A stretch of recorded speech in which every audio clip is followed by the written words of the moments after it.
तो कैसे हैं आप सभी लोग। एक बार फिर से स्वागत है आपका हमारे YouTube channel study with Yogesh में। आज आप लोगों के लिए लोअर पीसीएस के संबंध में वीडियो है। चूंकि मैंने आपसे पहले ही कहा था कि 2-3 एग्जाम, जैसे लास्ट टाइम आपकी वीडियो आई थी आज से 10-12 दिन पहले, कल की वीडियो के बाद, ठीक है, उस समय मैंने कहा था कि एक बार लोअर पीसीएस, एक बार अपर पीसीएस, देन उसके बाद पुलिस और जो फॉरेस्ट गार्ड है वो कंबाइंड।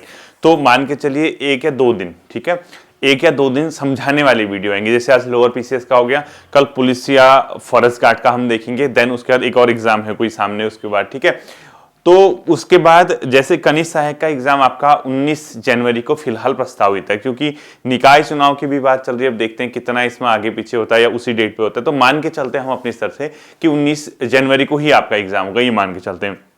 हिंदी या कोई ऐसे टॉपिक जो आपको नहीं उसमें समझ आ रहा कनिष्ठ सहायक में, क्योंकि पूरा कनिष्ठ सहायक का कोर्स करा पाना अभी संभव नहीं है, 1 महीने से भी कम समय बचा है और मैं जबरदस्ती नहीं कराऊंगा। मैंने आपसे पहले भी कहा था कि कनिष्ठ सहायक वाला जो पोर्शन है बच्चों, वो आपको अपने स्तर से करना है। हाँ, अगर कोई टॉपिक आपको लगता है कि नहीं आता तो फिर वो कल परसों यानी बुधवार के दिन आपका वो टॉपिक मिल जाएगा, ठीक है। जैसे कई बच्चे पत्र पत्रिकारिता, कोई बच्चे जनसंचार, कुछ बच्चे इस टाइप की टॉपिक पूछ रहे थे, सर ये करा दो वो करा दो, तो आपको जो नहीं आता वो आप जल्दी करा दीजिए। उसके बाद तुरंत क्या होगा, 2-3 दिनों के अंदर, 3-4 दिनों के अंदर पुलिस और फॉरेस्ट गार्ड की क्लासेस शुरू हो जाएंगी। बाकी जैसे कभी सैटरडे संडे होता, कभी प्रवक्ता के लिए गाइडेंस देना, या कभी अपने आप में लोअर पीसीएस अपर पीसीएस इन सब के लिए गाइडेंस देना, ये सब चीजें मैं करूंगा और जितना संभव हो सकेगा जो टॉपिक आपके नहीं बन पा रहे, नहीं आपके समझ आ रहे, वो मैं कवर करा दूंगा, ठीक है। और ध्यान रखना, जैसे क्योंकि हर किसी का अपना अपना एग्जाम है, कोई लोअर पीसीएस कर रहा, कोई अपर पीसीएस कर रहा, कोई प्रवक्ता की तैयारी कर रहा, कोई किसी का ग्रुप सी है, जो भी एग्जाम है। अब ऐसा तो है नहीं कि हर किसी की डिमांड एक साथ पूरी की जा सके, तो जो भी आप लोगों के लिए कॉमन चीजें होंगी मैक्सिमम मैं वो चीजें कराऊंगा। और स्पेशल किसी पर्टिकुलर एग्जाम के लिए जो चीज होगी वो छुट्टी के दिन आएंगी, यानी सैटरडे संडे के आसपास वो वाली चीजें आएंगी। अदरवाइज ऐसी चीजें यहां से डिलीवर की जाएंगी जो सबके लिए समान रूप से उपयोगी हो। यानी अधीनस्थ सेवा चयन आयोग के जितने भी एग्जाम है जो ग्रुप सी बेस्ड है, वो तो सब समान है, वो तो आप कोई भी देख सकते हैं जो यूके SSC के फॉर्म भर रहे हैं। हाँ, यूके पीएससी में थोड़ा डिफरेंशिएट आता है, कई लोअर पीसीएस आता है, कभी अपर पीसीएस, कभी प्रवक्ता, इस टाइप के एग्जाम वहां पे हम फिर देखेंगे, ठीक है। ठीक, आज हम कवर करेंगे बच्चों सबसे पहले यूकेपीएससी लोअर पीसीएस, ठीक है, लोअर पीसीएस के एग्जाम के बारे में आपको गाइड करता हूं। उसके बाद चूंकि आप यहां ध्यान रखना 11 मई को आपका इसका प्रस्तावित है एग्जाम, 11 मई 2025 को एग्जाम प्रस्तावित। अब हिसाब लगा लीजिए, दिसंबर के 10 दिन बचे हैं, उसके बाद जनवरी, फरवरी, मार्च, अप्रैल, मई, यानी लगभग आपके पास 130-35 दिनों का समय, 140 दिनों का समय मोटा मोटा आप मान के चलिए, 150 दिन मान के चलिए, ठीक है। यानी 4, 4.5, 5 महीने, बहुत इजीली 5 महीने का समय आपके पास अभी है। और चूंकि सिलेबस चेंज हो चुका है, आपने देखा होगा सिलेबस में पहले 2 पेपर हुआ करते थे बच्चों, अब मुख्य परीक्षा में इसके 4 पेपर हैं। यानी मेंस का जो एग्जाम है बच्चों उसमें कितने हैं, 4 पेपर हो गए अब, ठीक है। पहले ये 2 थे, अब 4 थे। और इसके अलावा इसमें साक्षात्कार जो इंटरव्यू है वो आपका 75 मार्क्स का हो गया, यानी 4 पेपर 200 के हिसाब से हैं तो 800 नंबर तो ये हो गए, 200 है ना, या 100 ना, 100 के 2 हैं, पहले के 2, ये 4 पेपर ऐसे है। देखो 100 नंबर की हिंदी, 100 नंबर की ऐसे राइटिंग, 200 का पहला जीएस का पेपर और 200 का दूसरा जीएस का पेपर, यानी ये GS2, GS1 एंड हिंदी और ऐसे राइटिंग, ये मुख्य परीक्षा है बच्चों आपका, जो कि 400 नंबर का हो गया। और प्रारंभिक परीक्षा जो कि आप पहले भी दे चुके हैं कई बार, वो सेम पैटर्न पे है, यानी 150 मार्क्स की, जिसमें 2 पार्ट हैं। पहला तो है जीएस वाला, जीएस प्लस उत्तराखंड वाला, यानी जो 100 मार्क्स का है। देन उसके बाद एप्टीट्यूड वाला आता है बच्चों, यानी रीजनिंग वाला पोर्शन जो है, यानी अब जो आपकी क्षमता है एप्टीट्यूड वाला, वो एप्टीट्यूड का मार्क्स 50 नंबर। अब देखना, चूंकि आप सभी लोग जानते हैं ये इस बार सिलेबस में परिवर्तन हुआ है और किसी को नहीं पता कि किस तरीके के क्वेश्चन आयोग दूसरे और तीसरे और चौथे पेपर में पूछने वाले हैं। अब कई चीजें ऐसी होती हैं कि हम क्या प्रारंभिक परीक्षा के आधार पर ही अपनी अभी से तैयारी जारी रखें, या हमें कहीं ना कहीं इसमें साथ में मुख्य परीक्षा को भी देखना है। तो दोनों चीजों को आपको दिमाग में रखना है यार। ऐसा ना हो कि हम प्रारंभिक परीक्षा के चक्कर में रटने में लगे रहे और मुख्य परीक्षा हमारी छूट गई, ऐसा नहीं होना चाहिए, ध्यान रखना, ठीक। अब देखो सबसे बढ़िया फॉर्मूला मैं आपको बताता हूं। क्योंकि प्री के एग्जाम का अगर आप सिलेबस देखते हैं बच्चों, बहुत बड़ा होता है, बहुत ज्यादा सिलेबस होता है और क्वालिफाइंग नेचर का होता है। 150 नंबर का आपका क्वालिफाई हो, 150 नंबर का है, तो जो भी क्वालिफाई मतलब जो कट ऑफ में आते हैं, ठीक है, 95, 100, 105 मार्क्स जो भी आता है उसके मार्क्स जुड़ते नहीं है और मुख्य परीक्षा आपकी उसके बाद होनी है। अब समय इतना है कि सिर्फ प्रारंभिक परीक्षा को नहीं हम फोकस कर सकते। ध्यान से सुनना, समय आपके पास इतना है कि हम सिर्फ प्रारंभिक परीक्षा के भरोसे नहीं बैठ सकते, हमें साथ ही साथ मुख्य परीक्षा को लेके चलना होगा। अब आप कहोगे सर मुख्य परीक्षा कैसे लेके चलें, आपने तो कह दिया लेके चलो, लेकिन हम कैसे लेके चलें, उसका सारा मैं आपको बताता हूं। ठीक है, देखना, सबसे पहले डिस्कस करते हैं प्रारंभिक परीक्षा की। 150 मार्क्स में 100 नंबर की जीएस है, 50 नंबर की क्या है अपने आप में रीजनिंग या एप्टीट्यूड वाला पोर्शन है। अब ध्यान से सुनना, जब आप मुख्य परीक्षा लेके चलोगे तो उसमें कई प्रारंभिक परीक्षा के टॉपिक कवर हो जाते हैं। ध्यान से सुनना, यानी मैं कभी आपसे ये नहीं कहूंगा कि प्रारंभिक परीक्षा के लिए स्पेशल आप डीप स्टडी करो। आपको प्रारंभिक परीक्षा कोई अलग नहीं है बच्चों, आप मुख्य परीक्षा लेके जब चलते हो साथ ही साथ उसका प्री का पोर्शन कवर हो जाता है। तो मान के चले दिसंबर, जनवरी, फरवरी, एटलीस्ट आपको क्या करना होगा, 15 मार्च तक, कम से कम मार्च 15 तक, उसके बाद 15 अप्रैल, 15, लगभग 2 माह, 15 मार्च तक आपका सिनेरियो ऐसा होना चाहिए बच्चों, आप प्रारंभिक परीक्षा और मुख्य परीक्षा यानी प्री प्लस मेंस को साथ लेके चलिए। कब तक? 15 मार्च तक। ठीक है, इससे क्या फायदा होगा, अब आप जब मेंस की तैयारी कर रहे होंगे तो ऑटोमेटिकली प्री कवर हो रहा होगा। जैसे आपने कहा उसने सिलेबस में दे रखा है भारतीय संविधान की विशेषताएं, मुख्य परीक्षा में राज व्यवस्था वाले में चेक करना। अब भारतीय संविधान की इनमें से कौन सी विशेषता है, ये प्री में भी पूछ सकता है, ये मुख्य परीक्षा में पूछ सकता है कि इनमें से कौन सी भारतीय संविधान की प्रमुख विशेषताओं का वर्णन कीजिए, कुछ भी पूछ सकता है। यानी आप मुख्य परीक्षा लेके चल रहे हैं तो कहीं ना कहीं प्रारंभिक परीक्षा भी आपकी कवर हो रही है। ठीक है, इसको मैं जरा ध्यान से सुनना, इसका पहला और दूसरा जो पेपर है बच्चों मेंस का, ये अभी मत देखना, ये आफ्टर मेंस आप कवर करना, मेंस के बाद। यानी आप समझ रहे कि हिंदी और ऐसे राइटिंग का जो पेपर है वो 11 मई को आप देखना कि आपके कितने मार्क्स आ रहे हैं, ये क्या आप क्वालिफाइंग कर, मतलब आप प्री निकाल लेंगे या नहीं निकाल पाएंगे उसके आधार पे, या आपका जब प्री का रिजल्ट आता है उसके बाद 4-5 महीने का जो समय है वो पर्याप्त है। यानी मेंस के लिए आपको इन 2 पेपर को नहीं छूना है अभी से। यानी जो मैं आपको ये टाइम बता रहा हूं 15 मार्च तक, तब तक आप ना पहला पेपर चेक करना ना सेकेंड, वो कोई फायदा नहीं है आपका। ठीक है, प्रारंभिक परीक्षा 150 नंबर की है जिसमें प्री और मेंस, प्री का और मेंस का आपको साथ लेके चलना है। कब? 15 मार्च तक। 15 मार्च के बाद क्या करेंगे आप? 15 मार्च के बाद, ठीक है, सिर्फ प्री चेक करेंगे, फिर आपका प्री का टाइम आ जाएगा, क्योंकि प्री निकालना भी बहुत जरूरी है ना। और इसमें क्या करना, जब आप प्री और मेंस से साथ लेके चलोगे 70% मुख्य परीक्षा को समय देना है आपने, मुख्य, और 30% समय आपको प्री को देना है। और प्री के लिए आपको क्या करना मैं आपको बता देता हूं, यहीं पे ध्यान से सुनना। आपका चूंकि जीएस का पोर्शन है और उत्तराखंड का पोर्शन है बच्चों, और तीसरा एप्टीट्यूड का है, ठीक है, रीजनिंग का। जीएस के लिए आप सिर्फ और सिर्फ जब भी टाइम मिलता है आप घटना चक्र ऑब्जेक्टिव लगाइए, घटना चक्र के ऑब्जेक्टिव लगाइए। अलग अलग सब्जेक्ट्स की आती है, हिस्ट्री, पॉलिटी, ज्योग्राफी, इकोनॉमी और environment. History, polity, geography, economy and environment, इसको आप ऑब्जेक्टिव के रूप में लगाइए जब आपको समय मिलता है। अब आप कहोगे सर हमें कैसे समझ आएगा, हमें तो हमने कभी पढ़ी ही नहीं है जीएस, तो हम कैसे घट्टा चक्र लगाएं बच्चों। इसीलिए मैंने बोला कि 70% मुख्य परीक्षा को समय देगो, क्योंकि वो आपका जो मुख्य परीक्षा है, दूसरा और तीसरा कौन सा पेपर, ये 2 पेपर, इसको आपको समय देना है 15 मार्च तक पहले, साथ में प्री के साथ साथ। अब ये क्या है, ये आप सिलेबस के अकॉर्डिंग चेक करोगे, जो सिलेबस, और ध्यान रखना सिर्फ ऐसे टॉपिक करना जो आपसे बन जा रहे हैं। अब पता लगा आपने सांख्यिकी वाला देखा, आपके सिलेबस में आपको समझ ही नहीं आ रहा, उसको देखने की जरूरत नहीं है। आप ऐसे टॉपिक पकड़ना जो आपके पास सोर्सेज, किताब के रिसोर्सेज हैं, या जो भी आपके पास सोर्स है, जो आपके पास टॉपिक है वो वहां से आप पढ़ना। खाली टाइम पे आप उसी टॉपिक की प्रारंभिक परीक्षा लगा लेना, या प्रारंभिक परीक्षा के लिए घटना चक्र ऑब्जेक्टिव के एक समय शेड्यूल अपना हिसाब से तय कीजिए, वहां प्रारंभिक परीक्षा की आप तैयारी कीजिए। उसके साथ साथ आप उत्तराखंड को अगर आप देखेंगे, उत्तराखंड में क्या है बच्चों, लगभग आपकी 40 नंबर की उत्तराखंड पूछेगा। ठीक है, आप बहुत अच्छी तरीके से वाकिफ हैं प्रारंभिक परीक्षा के लिए। उत्तराखंड में परीक्षावाणी प्रारंभिक के लिए, ठीक है, Parikshavani plus Vinsar yearbook plus economy survey तब तक आ जाएगा आपका, प्लस बजट और प्लस करंट अफेयर्स या गवर्नमेंट स्कीम, सरकार की योजनाएं, गवर्नमेंट स्कीम। ठीक है, ये आपका प्रारंभिक परीक्षा का सोर्स रहता है।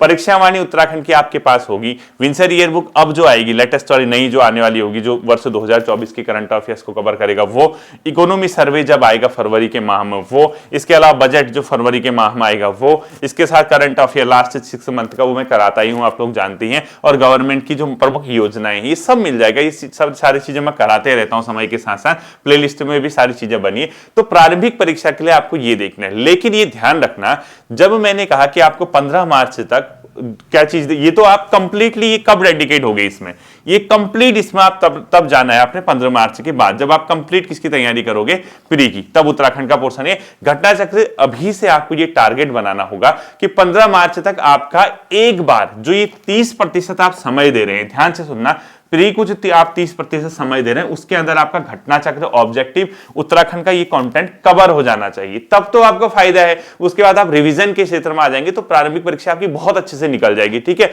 और आपने क्या करना है, तब तक 70% जो मुख्य परीक्षा को समय देना है, ये कौन से पेपर हैं, ये third plus fourth syllabus check करना, ये वाला पोर्शन, ये थर्ड और फोर्थ। अब इसमें क्या है बच्चों, जीएस का पोर्शन है और 200 नंबर के, पहली बार उसने इंट्रोड्यूस किया है। आप क्या करना, आपको देखो जैसे उत्तराखंड का इतिहास के साथ साथ उसने नेशनल हिस्ट्री दे रखी है, आप देखना सिलेबस में कौन कौन से टॉपिक है। तो इतिहास की किताबें बहुत सारी है बच्चों मार्केट में, आप चाहें तो पर ये वाली किताबें ले सकते हैं इस टाइप की, जो आपका ये जैसे एक तो बहुत डेप्थ वाली होती है, उतना वैसे काम आता नहीं है, बहुत ज्यादा डीप भी नहीं पूछता, छोटे छोटे टॉपिक्स में पूछता है। आप एनसीईआरटी का सहारा ले सकते हैं, एनसीईआरटी की किताबों से भी आप पढ़ सकते हैं। एनसीईआरटी का सहारा नहीं ले पाते हैं तो आपका जैसे स्पेक्ट्रम आती है इतिहास की, या आप कई बार तो परीक्षावाणी भी काम कर जाती है, आपको पता नहीं होगा, जो अलग अलग सब्जेक्ट की परीक्षावाणी आती है वो भी काम कर जाती है। देखिए किताबों का सजेशन मैं यहाँ पे डायरेक्ट नहीं करूंगा आपको, क्योंकि बहुत डेप्थ की किताबें पढ़ते हो तो भी फायदा नहीं, बहुत लूज किताबें पढ़ोगे तब भी फायदा नहीं है।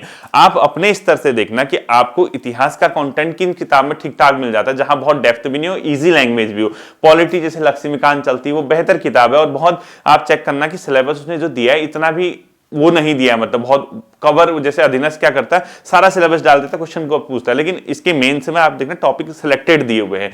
आप उन टॉपिक को कहीं से भी, जो भी किताबें आपके पास हैं, जहां से भी आप पढ़ते हैं, उन टॉपिक को आप कवर कीजिए जो आपको आ पा रहे 15 मार्च तक, ठीक है। साथ ही साथ उत्तराखंड के लिए अगर आप कहोगे तो उत्तराखंड की जो किताबें हैं बच्चों, क्योंकि परीक्षावाणी और विंसर ईयरबुक तो हमेशा रहेगा आपका, प्री हो या मुख्य परीक्षा, वो साथ साथ रहेंगे। इसके साथ साथ एक उत्तराखंड इतिहास की आपको किताब लेनी पड़ेगी और उत्तराखंड भूगोल की भी आपको किताब लेनी पड़ेगी। अब उत्तराखंड इतिहास भूगोल वैसे अगर आप देखोगे तो विंसर ईयरबुक से और परीक्षावाणी से भी फायदा होता है। बाकी राजेंद्र बलौदी जी की किताब आती है, या उत्तराखंड इतिहास की अजय रावत की किताब आती है, या यशवंत कटौज की आती है। आप मार्केट जाके पता कर लेना कि उत्तराखंड इतिहास की कौन सी किताबें हैं या जीएस की कौन सी किताबें। अगर किसी केस में आपको लगता है कि आपको किताबें समझ नहीं आ पा रही, आप किन किताबों का सहारा लेना चाह रहे हैं, या आप ये समझ नहीं पा रहे कि सर एग्जैक्टली कौन सी किताबें हमने खरीदनी है, अगर आपको नहीं पता तो आप कमेंट सेक्शन में बता देना। किसी दिन मतलब किसी दिन क्या नेक्स्ट क्लास में हो या एक आध क्लास से छोड़ के मैं फिर किताबें सजेस्ट कर दूंगा। हालांकि ये वाली जो है ये प्रारंभिक परीक्षा के लिए जो मैंने अभी तक बताई है। मुख्य परीक्षा के लिए पॉलिटी की आप लक्ष्मीकांत अगर आप चाहते हैं, अगर आपका बजट के अंदर है, 500-600 रुपए की किताब आएगी, चाहते हैं तो आप चाहे तो बढ़िया किताब है लक्ष्मीकांत जी की, वो ले सकते हैं पॉलिटी के अंदर। इसी के अलावा ज्योग्राफी की आप कोई महेश वर्णवाल जी की कोई रिटर्न वाली किताब मिल जाए, या कोई इंडियन हिस्ट्री या इंडियन ज्योग्राफी वर्ल्ड ज्योग्राफी की कोई किताब मिल जाए तो वो ले सकते हैं। इसके अलावा आप हिस्ट्री के अंदर देख सकते हैं, जो मैंने अभी आपको बताया था, कहीं ना कहीं स्पेक्ट्रम भी ठीक ठाक किताब है, लेकिन ऐसा ना हो ना कि बहुत ज्यादा थ्योरेटिकल उसमें दिया हो, आप आंसर राइटिंग में फिर फंस जाएं। तो इसके लिए थोड़ा सा आप एक आध बार ट्राई करना अपने स्तर से, अगर आपको कहीं पता चले किसी से, क्योंकि मेरे किताब सजेस्ट करने में कई बवाल भी हो जाते हैं। कई बच्चे कहते हैं कि प्रचार कर रहे हैं, ये कर रहे हैं, वो कर रहे हैं, तो मैं ज्यादा इस चीज पे बोलता नहीं ओपन यूट्यूब वीडियोस में, ठीक है। हाँ, अगर फिर भी आपको नहीं समझ आ पाता तो आप मुझे कॉमेंट सेक्शन में बता दीजिएगा, फिर मैं नेक्स्ट वीडियो में आपको किताबों की लिस्ट भी बता दूंगा मुख्य परीक्षा की। फिलहाल के लिए जो भी आपके पास सोर्सेज है वो आप करना। 15 मार्च के बाद आप कंप्लीटली प्री की ओर डेडिकेट हो जाना, फिर उसके बाद मुख्य परीक्षा के लिए बंद करते हैं। फिर 11 मई को आपका पेपर अच्छा हो जाएगा, तो 11 मई के बाद आप क्या करेंगे, प्रारंभिक के साथ मुख्य परीक्षा फिर देखेंगे, ठीक है। इसमें क्या है, प्री में 50 नंबर का एप्टीट्यूड, ये बहुत बड़ा टास्क नहीं है बच्चों। आपको इसके लिए कोई किताब सजेस्ट नहीं की जाती है, आप मार्केट जाइए, रीजनिंग की कोई किताब उठा लीजिए, सीधी सी बात है। ब्लड रिलेशन है, या अपने आप में डायरेक्शन के क्वेश्चन है, या कोई फिगर वाले हैं, कागज मोड़ना, कागज काटना, या अपने आप में मिरर इमेज है, कैलेंडर है, ये क्वेश्चन तो आपको ऑन द स्पॉट वहीं करने हैं। घर में रीजनिंग की कोई भी किताब ले आइए, आप उससे कर सकते हैं रीजनिंग 50 नंबर की, ठीक है। 15 मार्च तक आपका एक कोशिश होनी चाहिए कि एक बार आप सरसरी निगाहों से प्री देख ले, और उसके बाद 15 मार्च के आप प्री में रिविजन करना शुरू कर दें। पहले प्री तो निकले, कम पोस्ट है, इतना बड़ा कॉम्पिटिशन होगा, 60-70 हजार बच्चे फॉर्म भरते हैं, प्री में 1,500-2,000 निकलेंगे, आप जानते हैं। बाकी मेन भीड़ वहां छट जाते हैं, छटने छटनी हो जाती है, तो प्रारंभिक परीक्षा को लाइटली मत लेना, मुख्य परीक्षा तो जब होगी तब होगी, ठीक है। अब 15 मार्च तक आप थर्ड और फोर्थ पेपर कवर करना, और जो भी टॉपिक आपके समझ में आ रहे हैं पहले वो कवर कर लेना। उत्तराखंड के लिए मैं बता देता हूं, विंसर ईयर बुक के साथ साथ परीक्षावाणी, इसके अलावा जो गवर्नमेंट स्कीम वगैरह वो तो मैं कराई दूंगा। अगर आप चाहते इतिहास के लिए आप यशवंत कठोर या अजय रावत जी की कोई किताब ले लीजिए, आप उससे समझ जाएंगे। बाकी जो उत्तराखंड की इकोनॉमी और इस टाइप की कोई पर्टिकुलर किताब है नहीं मार्केट में, आपको इनको न्यूज़पेपर या अपने आप में कोई जो सरकार का आर्थिक सर्वे है इन जगह से ही कवर करना पड़ता है। मैं आपको सही बता रहा हूं, स्पेशल कोई उत्तराखंड के इतिहास की किताब ऐसे नहीं, सॉरी उत्तराखंड के अर्थशास्त्र की किताबें ऐसे नहीं मिल पाती हैं, और बहुत लेंथी पोर्शन इसमें उत्तराखंड की हिस्ट्री, उत्तराखंड की ज्योग्राफी, उत्तराखंड की पॉलिटी और उत्तराखंड की इकोनॉमी का इस बार दिया हुआ है मुख्य परीक्षा में, ठीक है। तो अब प्रारंभिक परीक्षा का तो कंप्लीट हो गया, आपको क्या करना है, ये किताबें पढ़नी है, ये लेना है जो मैंने आपको बताया। अब मुख्य परीक्षा में ये और ये अभी छोड़ना है, ये मैं बाद में बताऊंगा जब आपका प्रारंभिक परीक्षा में चयन हो जाएगा, प्रारंभिक परीक्षा हो जाएगी, तब तो हम फर्स्ट और सेकंड पेपर देखेंगे। थर्ड और फोर्थ के लिए मैं आपको जो है उसमें जीएस का जो पोर्शन है उसके लिए मैं आपको बताता हूं, लक्ष्मीकांत तो आप ले लीजिएगा पॉलिटिकल, अगर आपके पास नहीं है तो। और इसके अलावा इतिहास में क्या है, देखो मेडिवल हिस्ट्री भी है, एनसीईआरटी भी है, मॉडर्न हिस्ट्री भी है। अब 3 सेक्शन है, क्वेश्चन फिक्स आएंगे, 200 नंबर का टोटल है, उसमें लगभग 15-20 नंबर की हिस्ट्री पूछेगा उत्तराखंड, सॉरी नेशनल हिस्ट्री। अब मैं चाहूं तो आपको भारी भरकम किताबें बता दूं तो फायदा क्या होगा, इसके लिए क्या करना पड़ेगा, कहीं ना कहीं से एक बार रिसर्च करना पड़ेगा बच्चों, एक बार ढूंढ खोज करनी पड़ेगी कौन सी किताबें लोअर पीसीएस के लिए बेहतर साबित हो सकती है। एनसीईआरटी का तो कोई तोड़ है ही नहीं, एनसीईआरटी अगर आपके पास है तो एनसीईआरटी पढ़ लीजिएगा बच्चों, बहुत होती है किताब। एनसीईआरटी का पोर्शन अगर आपने कवर कर लिया लोअर पीसीएस के लिए तो इससे बहुत फायदा होता है, क्योंकि ये सबसे बेहतर लेवल की किताबें मानी जाती है, इसका कोई तोड़ है ही नहीं। सबसे बेस्ट किताबें होंगी लोअर पीसीएस के लिए एनसीईआरटी की किताबें। तो मेरा जो सजेशन है, मेरा जो अपना मानना है, आपको एनसीईआरटी की किताबें जरूर पढ़नी चाहिए लोअर पीसीएस के एग्जाम के लिए, क्योंकि यही किताब ऐसी है जो आपको इजी लैंग्वेज में सारा कंटेंट एक जगह प्रोवाइड करा देगी। अदरवाइज अगर आप इससे बढ़ के किताबें लेना चाहते हैं, हैवी लेना चाहते हैं, भारी भरकम किताबें लेना चाहते हैं, अब मैं ये नहीं समझ पा रहा फिर आप मेंस में आंसर राइटिंग कैसे करेंगे, क्योंकि जो आंसर लिखने होंगे 100 शब्द, 50 शब्द, 25 शब्द और अधिकतम 200 शब्द, इससे ऊपर आंसर राइटिंग नहीं आती लोअर पीसीएस में। अब जैसे उत्तराखंड की है वो सेक्शन बाय वाइज देगा, जैसे आपको एक क्वेश्चन दे देगा, चाहे जैसे कोई 15-10 नंबर का क्वेश्चन है, 2.5 नंबर के 4 पार्ट दे देगा उसको, नंदा राज्य यात्रा के बारे में 25 शब्दों में लिखो, इसके अलावा जो ब्रह्मांड उत्सव उसके बारे में 25 शब्दों में लिखो, इसके अलावा जो 4 धाम उसके बारे में लिखो, इस तरीके से क्वेश्चन पूछता है। तो छोटे छोटे नोट्स आपको बनाने पड़ेंगे, छोटे छोटे पार्ट्स में आपको टॉपिक कवर करना पड़ेगा, और कहीं ना कहीं ये देखना ये लोअर पीसीएस वगैरह के एग्जाम तथ्य और कॉन्सेप्ट दोनों को लिख के हो जाता है बच्चों। तथ्य होने से आपके पास फैक्ट है, और फैक्ट का थोड़ी सी अगर आपके पास कॉन्सेप्ट है तो आप उसको इलेबोरेट करोगे, उसको विस्तृत करोगे तो आपके आंसर राइटिंग बन जाएंगे। तो ओवरऑल ये कहने का मतलब है बच्चों, 15 मार्च तक आप क्या करना, प्रारंभिक और मुख्य परीक्षा को लेके चलना। मुख्य परीक्षा में सिर्फ थर्ड और फोर्थ पेपर लेके चलना। उत्तराखंड के जो कॉन्टेंट है वो मैंने बता दिया प्री के लिए, जीएस का कॉन्टेंट मैंने प्री के लिए बता दिया, एप्टीट्यूड वाला आपको बता दिया, कोई भी किताब मार्केट से उठा लीजिए। पहला और दूसरा पेपर मुख्य परीक्षा का आप कब देखेंगे, पीरी के बाद देखेंगे। और जो थर्ड और फोर्थ पेपर के जो टॉपिक अभी फिलहाल आपके समझ आ पा रहे हैं, जो आपके पास सिलेबस मतलब आपके पास कंटेंट है, चाहे एनसीईआरटी की किताब में है, कुछ भी है, आप वहां उसको फिलहाल के लिए कवर कीजिए, ठीक है। आई होप कि ये चीजें आपकी समझ आई होंगी, आप इसको इसी तरीके से फॉलो करने के बाद आगे अपना काम करेंगे। और मेन जो सबसे मतलब इसकी महत्वपूर्ण बात ये है, जो ये पोर्शन है बच्चों लोअर पीसीएस वाला, इसके लिए एनसीईआरटी सबसे ज्यादा किफायती किताब है बच्चों। एक मतलब जो आप जिस पे ट्रस्ट कर सकते हो, जिससे क्वेश्चन आने की प्रोबेबिलिटी बहुत ही ज्यादा रहती है, और इजी लैंग्वेज में आप अगर उसको चेक करेंगे तो आपका काम बन जाएगा, ठीक है। आई होप कि ये बातें समझ आपकी आई होंगी, इसको आप गौर करेंगे, इसको फॉलो करेंगे। फिर मिलता है अगले सेशन पर, अपना ध्यान रखिएगा। Thank you.